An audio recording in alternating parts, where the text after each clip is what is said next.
ممكن يكون وقت صعب للصغيرين، فأغلبهم بيحسوا بالقلق والضغط، ودورك كأب أو أم إنك تساندهم. وهنا هنتكلم على بعض النصايح اللي ممكن تساعدك في كده.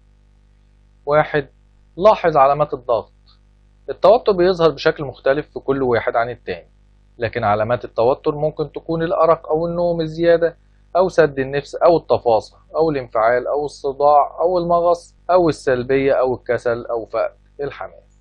لو لاحظت حاجة من دي شوف ممكن تساعده ازاي. اتنين، كلمه عن التوتر. اشرح له انه طبيعي وعادي جدا انه يحس بالقلق والتوتر من الامتحان، لكن المهم اننا نحط ده بشكل ايجابي.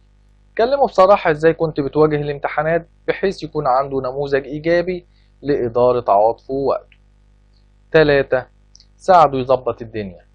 النظام والروتين بيساعد ابنك انه يعمل عادات صحية. ممكن تساعده في انه ياخد كفايته من النوم وياكل كويس. فلو هو مش عامل كده شجعه انه يحط خطة او جدول زمني ويقسم يومه لأجزاء في وسطها فترات راحة منتظمة يقدر فيها ياكل او يعمل تمارين او يسترخي. وما تخليهمش يسهروا الوقت متأخر حتى وهو بيذاكر.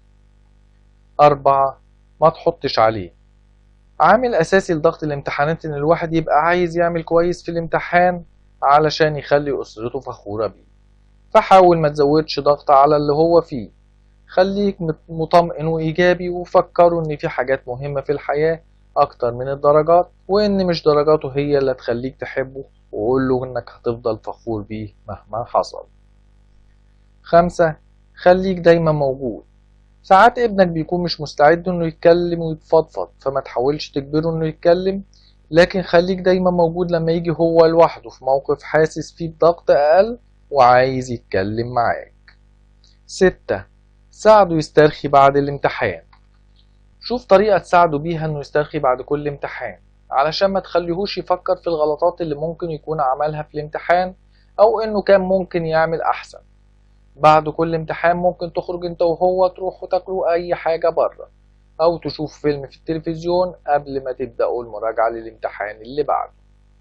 استنونا في فيديو جديد وموضوع جديد، وما تنسوش تشتركوا في القناة وتفعلوا زر التنبيهات. ولو الفيديو ده عجبك اعمل لايك وشير.